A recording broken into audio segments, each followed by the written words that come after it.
La palabra de Dios es viva, eficaz y más cortante que toda espada de dos filos.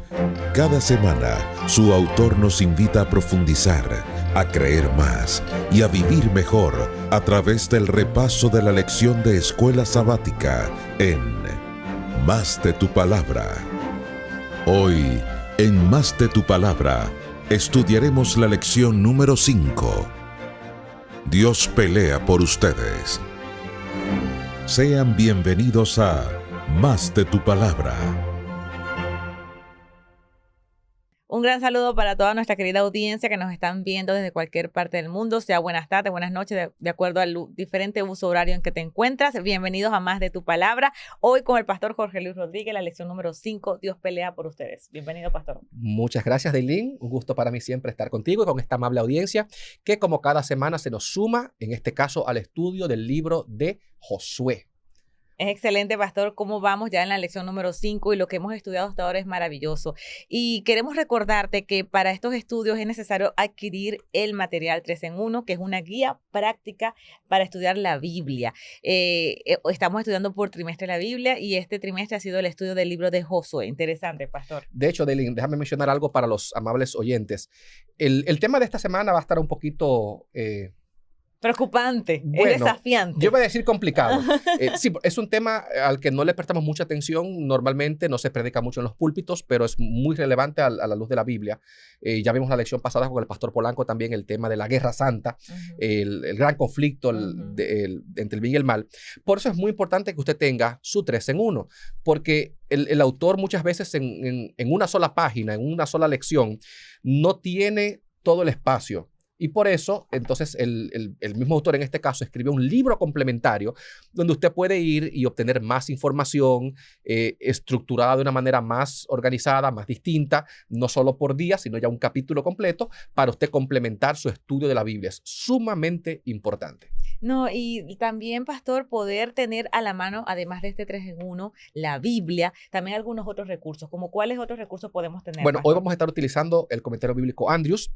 Y me gusta mucho, siempre recomiendo los recomendados del trimestre pasado, el Patriarcas y Profetas de Elena G. de White.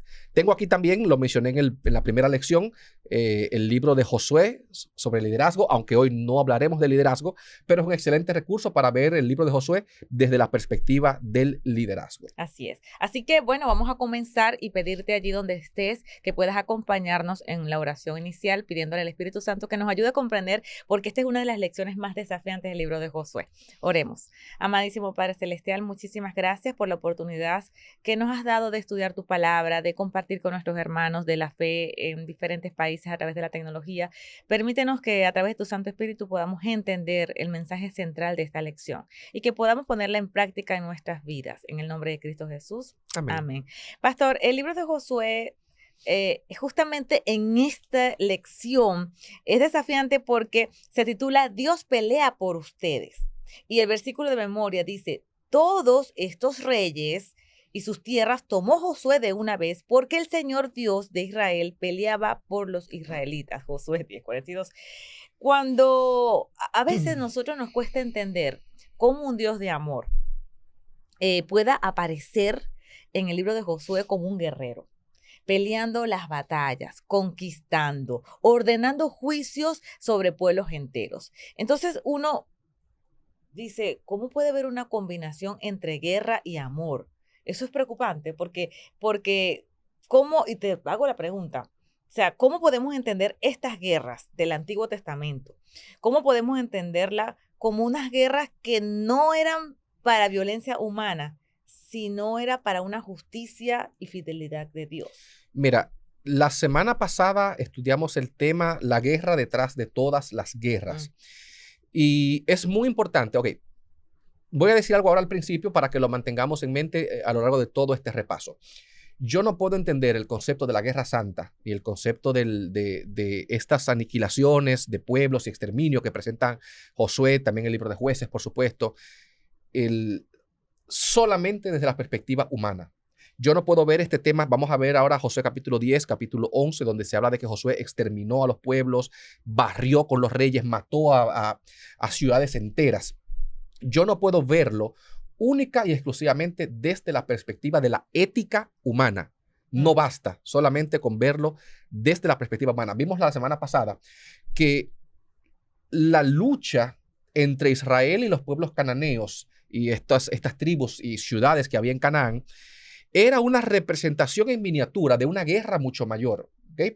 Nuestro planeta se encuentra sumergido en un gran conflicto entre el bien y el mal. Entonces, primero, cuando se nos habla de Dios como guerrero, no solamente Josué, el profeta Isaías, creo que capítulo 47, utiliza mucho esa metáfora de Dios como un guerrero que se viste, que se coloca una armadura, que tiene una espada. En el libro de Apocalipsis, Jesús aparece con una espada y con la ropa manchada de sangre. O sea, no fue la sangre que él botó, es la sangre de sus enemigos.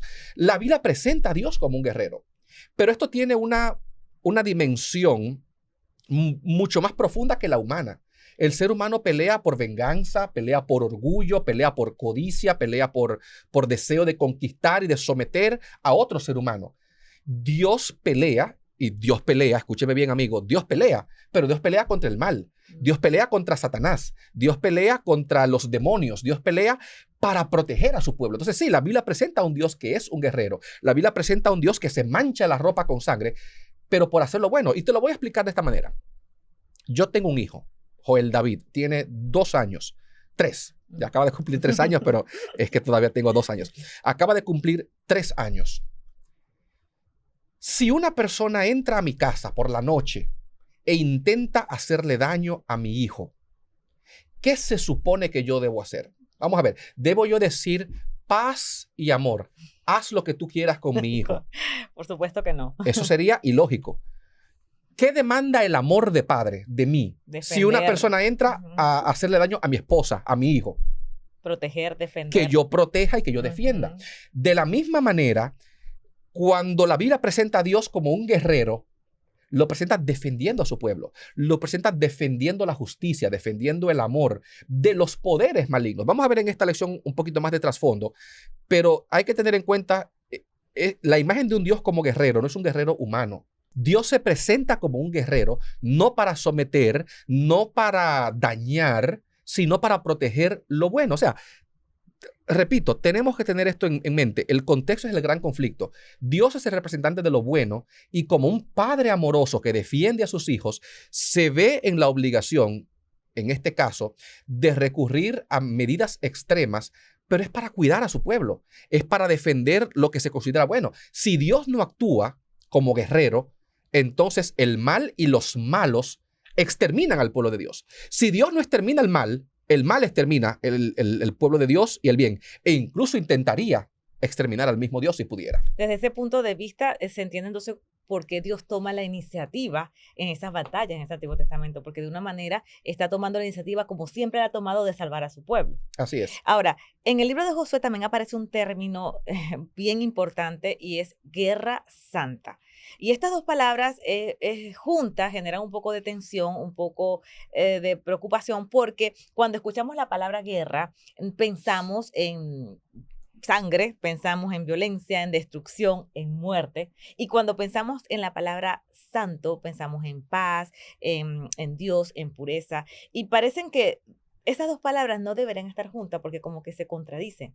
Cuando el término dice guerra santa, ¿cómo puede haber o cómo puede ser algo santo y al mismo tiempo guerra o viceversa? Y yo te quiero preguntar, pastor, ¿a qué se refiere el término de guerra santa? ¿Cómo podemos entender algo tan contrario como lo santo, que es la guerra, pues sea utilizado por Dios en el contexto de la conquista de Canaán? Muy bien. Mira, el comentario bíblico Andrews en las páginas 416 y 417 presenta un excelentísimo resumen de cómo entender la guerra santa. No lo voy a leer completo, simplemente te voy a mencionar que está allí. El comentario bíblico Andrews, página 416, 417. Para todo el que desee profundizar un poquito más lo que vamos a conversar en esta oportunidad. En primer lugar, tenemos que recordar que Dios es el juez de toda la tierra. Él es el que determina, Él es el árbitro supremo y definitivo entre lo que está bien y lo que está mal, entre lo bueno y lo malo. Esa combinación de dos palabras aparentemente contradictorias, guerra y santo, recuérdate que santo también significa lo que está dedicado al Señor. Y es lo que vemos en los capítulos 10 y 11 de Josué, que va a ser el capítulo trasfondo de lo que vamos a discutir en esta en esta oportunidad, en esta semana. Dios mandó a Josué a hacer una guerra, pero fíjate que la guerra se presenta no como que era de los israelitas, sino como que era del Señor. Como tal, Dios peleaba por Israel, lo leíste en el versículo de memoria, o para memorizar. Y en muchos casos, por ejemplo, en el caso de Josué capítulo 10, dice que fueron más las personas, cuando Josué fue a hacer guerra contra los reyes, Dios hizo que tronara y cayera granizo. Y dice la Biblia, fueron más los que murieron por el granizo que los que Josué mató con su espada. O sea, quien lleva la iniciativa en esta guerra es el Señor.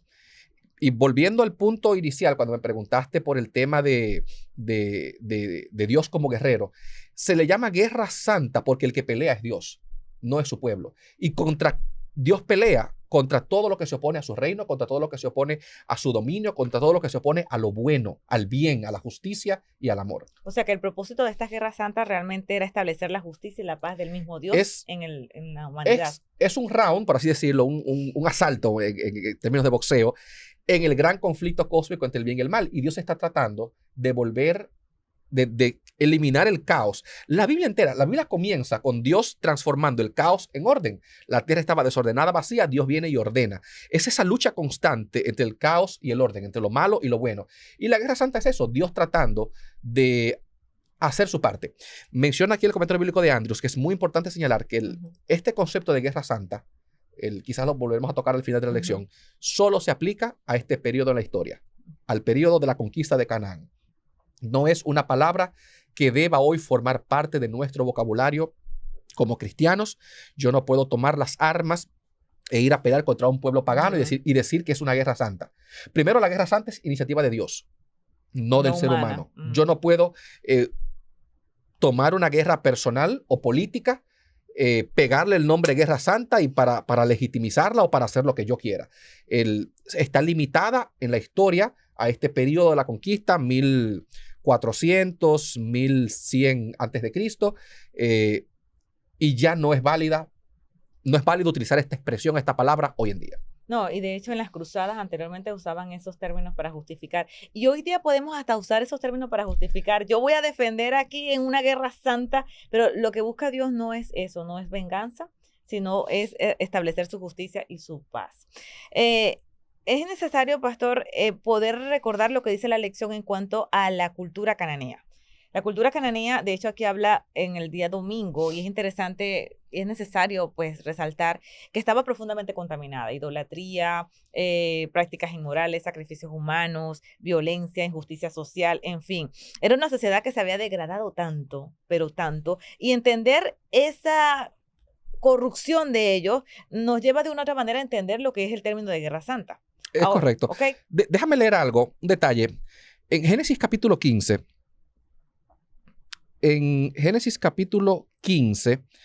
Dios, fíjate que esto que estamos viendo aquí como guerra santa, por así decirlo, es el cumplimiento de una promesa que Dios le había hecho a Abraham en el capítulo 15 del libro de Génesis. Le dice el Señor al hermano Abraham: ten por cierto que tu descendencia habitará en tierra ajena. Génesis capítulo 15, versículo 13. Pero también a la nación sobre la cual servirán, Egipto, juzgaré yo. Y después de esto saldrán con gran riqueza. Tú, por lo tanto, te reunirás en paz con tus padres y serás sepultado en buena vejez. Y tus descendientes volverán acá en la cuarta generación, porque hasta entonces no habrá llegado a su colmo, la maldad del amorreo. Volviendo a la idea que mencioné ahorita de Dios como juez, conectándolo con lo que tú mencionaste ahora de que la sociedad cananea estaba sumamente corrompida. Vamos a poner el caso aquí de los ateos, vamos a suponer que aquí somos ateos, y de pronto vemos en el mundo que hay violencia, que hay maldad, que hay destrucción. ¿Qué dicen las personas que no creen en Dios? Oh, ¿dónde está Dios? ¿Y por qué Dios permite tanta maldad? Bueno, en la Biblia se presenta que llega un punto en el que Dios ya no tolera la maldad y dice hasta aquí. Y es lo que pasa en el libro de Josué. Dios ya no tolera la maldad de los amorreos. Pero en el capítulo 15 le dijo a Abraham: tu descendencia vendrá aquí después de 400 años, porque entonces habrá llegado al colmo la maldad del amorreo. Dios no destruyó a estas sociedades de una manera antojadiza, como que hoy me levanté con el pie izquierdo, déjame destruirlos. Cuando llegaron al colmo, cuando Cuando pasaron el límite de no retorno, entonces Dios decretó su destrucción. O sea, Dios toleró estas culturas, estas naciones, por más de 400 años. ¿De qué tipo de costumbres estamos hablando? Bueno, los cananeos, vamos a comenzar con lo más sencillo, menos violento, vamos a decirlo así, menos violento. Los cananeos necesitaban la lluvia para cultivar la tierra. Entonces, era una cultura muy basada en la fertilidad. Fertilidad de los animales y también la lluvia que daba fertilidad a la tierra. Entonces, los cananeos decían, yo tengo dioses y necesito fertilidad de ellos. ¿Cómo yo puedo motivar a Baal, a Astaré, a todos esos dioses, a Moloch, para que me den fertilidad? Bueno, pues teniendo relaciones sexuales. Sí, es impresionante. Y entonces en Canaán existía el tema de la prostitución sagrada. Usted iba al templo, ofrecía un sacrificio, pero también se metía adentro y practicaba orgías con las sacerdotisas, que se llamaba así, prostitutas sagradas. Se llamaba, porque eran prostitutas, pero eran dedicadas al servicio del culto de ese templo, de ese ídolo. Entonces, era una sociedad moralmente sumamente corrompida, pero no solamente eso, eran sumamente violentos. ¿Tú sabes por qué en el Antiguo Testamento Dios dice que tú, para comerte un animal, debías matarlo y desangrarlo? Porque como no existían refrigeración, no había neveras para guardar la carne, los cananeos, ¿sabe lo que hacían? Tenía un animal, usted le cortaba la pierna y se comía la pierna, pero el animal seguía vivo. Porque como usted no podía conservar la carne, incluso con los animales eran crueles. Los mataban por pedazos para poder seguir comiendo sin tener refrigeración. Por eso Dios dice, no, cuando usted quiera comerse un animal, lo mata de una y lo desangra. Pero no solamente eso, eran crueles con sus propios hijos. Sí, dice aquí. Había un dios llamado Moloch y aparece mucho en el relato del Antiguo Testamento.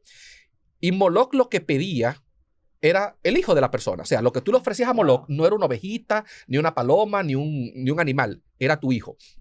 Y era una estatua de hierro o de metal con las manos así. La estatua se colocaba en el medio del fuego. Y cuando estaba caliente, al rojo vivo, usted colocaba el bebé ahí en los brazos para que se quemara. Qué horrible. Cuando la Biblia utiliza la palabra pasar a sus hijos por fuego, lo hizo Manasés, por ejemplo, en el relato bíblico, a eso es que se refiere.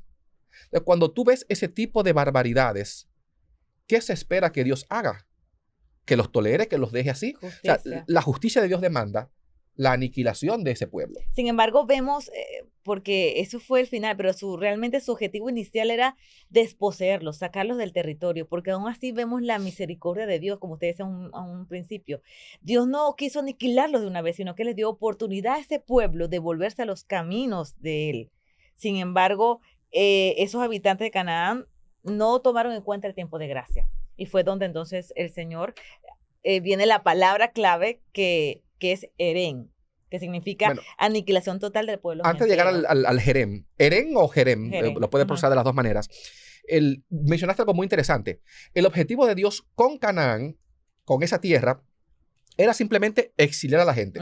La gente que se vaya para que Israel viva ahí, porque yo necesito que mi pueblo esté aquí en un punto estratégico para que pueda predicar, proclamar el evangelio, proclamar la verdad de Dios. Como los pueblos se resistieron, entonces dijo, ok, entonces ahora toca exterminarlo. O sea, usted o se va por la buena o se va por las malas. O sea, eso es lo que pasa. Y ahora tú mencionaste un tema muy, muy interesante. ¿Cuál es? Repíteme la palabra. Jerem. Jerem. En nuestras Biblias se traduce como anatema. ¿Cuál era la pregunta?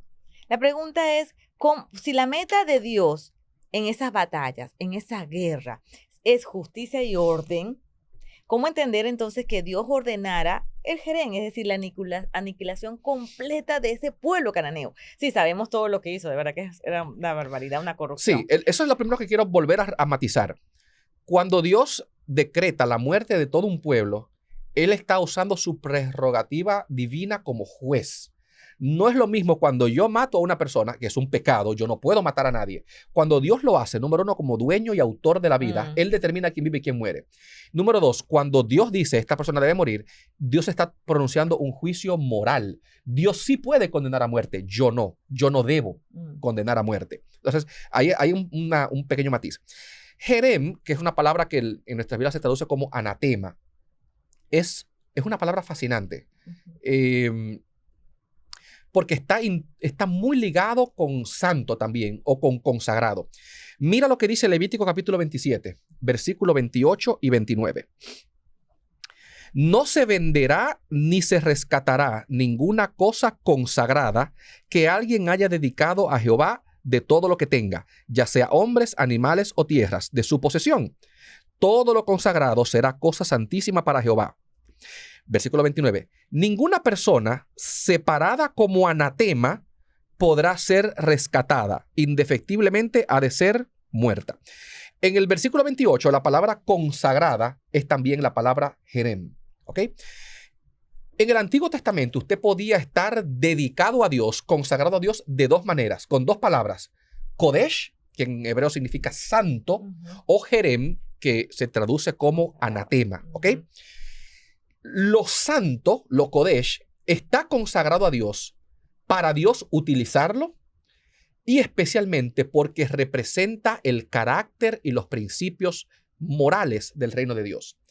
Algo podía llegar a ser santo o quedaba santificado o quedaba consagrado a Dios porque representa el estándar divino de la pureza, del orden, de la santidad, ¿ok? Porque representa a Dios. Cuando algo quedaba declarado como anatema o como jerem, también quedaba consagrado a Dios, pero por lo contrario, por todo lo contrario, por malo, por estar opuesto al Señor. Un ejemplo es el caso de la ciudad de Jericó. Esa primera ciudad que se opuso a Dios, que se resistió 7 días, Israel dándole vueltas y nada. Okay, esa ciudad es mía, está consagrada, está dedicada a mí, pero no porque representa lo bueno de Dios, sino porque se opone a Dios. Y por lo tanto, Dios dice, esa ciudad es mía y yo la voy a destruir. Yo soy el que la destruyo. Por eso todo lo que estaba dedicado o denominado como jerem debía ser destruido porque estaba dedicado a Dios. Te lo voy a explicar de esta manera. Cuando usted tiene un carro viejo que ya no sirve para nada, que no da para más, lo mejor que usted puede hacer con ese carro es llevarlo a un deshuesadero. No sé cómo dicen en tu país, sí. Donde un chatarrero, donde el carro lo funden para quizás reutilizarlo o alguna de sus partes. Lo mismo pasa con el jerem. Cuando algo es malo o que se opone a Dios, Dios mismo lo destina a destrucción. No podía ser rescatado, nadie más podía tocarlo, era de Dios, pero para destrucción.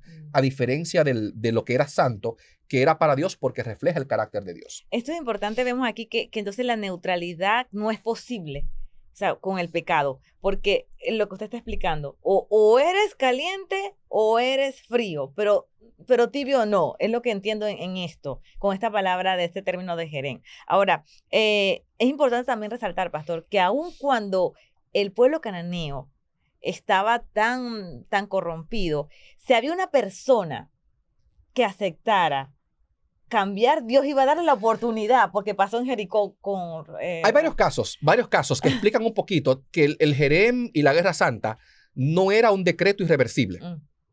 Caso número 1, Rahab. Jericó estaba destinada a ser destruida por completo, pero Rahab se salvó. Porque Rahab tomó la decisión de no identificarse con la rebeldía de su ciudad. El caso opuesto lo vemos en Josué, capítulo 7, con Acán. Acán tomó del anatema, pero lo apedrearon a él junto con su familia. ¿Por qué? Porque su familia participó del encubrimiento del pecado. Y otro caso es el de los gabaonitas. Correcto. Toda la tierra. Fíjate que el capítulo 9 dice que todos los reyes se pusieron de acuerdo para atacar a Josué y a los israelitas. Pero los gabaonitas dijeron no. Vamos a buscar la manera de hacer las paces con Israel. Ahí hay una mezcla de problema también porque Josué no consultó a Dios y no debía hacer las paces con ellos. Pero vemos el caso de una ciudad, de un pueblo, de toda una sociedad que decidió, en este caso por astucia, no pelear y lograron, mediante el engaño, por supuesto, para mantenerse y no ser destruidos. De manera que el jerem y la guerra santa hasta cierto punto también permitían la libertad de decisión para todo aquel que no quisiera morir con la ciudad podía tomar la decisión de convertirse, por así decirlo, decir, ok, y escapar entonces a la destrucción, como es el caso, el más obvio, el de Rahab. Es bellísimo esa área, pastor, porque ahí vemos la misericordia de Dios y el libre albedrío que nos sigue dando hoy. Y tal vez Jerem aquí representa algo que debemos nosotros quitar en nuestras vidas, que corrompe nuestra vida hacia Dios. ¿Qué cosa nosotros necesitamos quitar? ¿Qué cosa nosotros tenemos que eliminar por completo de nuestra vida para vivir fieles a Dios? Es una pregunta que debemos hacernos. Bien, pastor, así Israel peleó sus batallas, pero sin embargo, las batallas a que apunta Israel no son tanto batallas físicas, sí fueron físicas, pero apuntan a un mensaje final que es a Jesús, que es el príncipe de paz. Y ahí es donde hay también una contradicción, ¿no? El guerrero que es justo, que es juez misericordioso, pero está el príncipe de paz. Bueno, cuando Dios haya exterminado el mal, cuando ya no haya pecado ni pecadores, entonces vendrá un reino de paz. De hecho, Isaías capítulo 9, versículo 6 dice, ¿verdad? Porque un niño nos es nacido, hijo nos es dado, el principado sobre su hombro y será llamado su nombre, admirable consejero, Dios fuerte, Padre eterno, príncipe de paz. Lo dilatado de su reino no tendrá fin.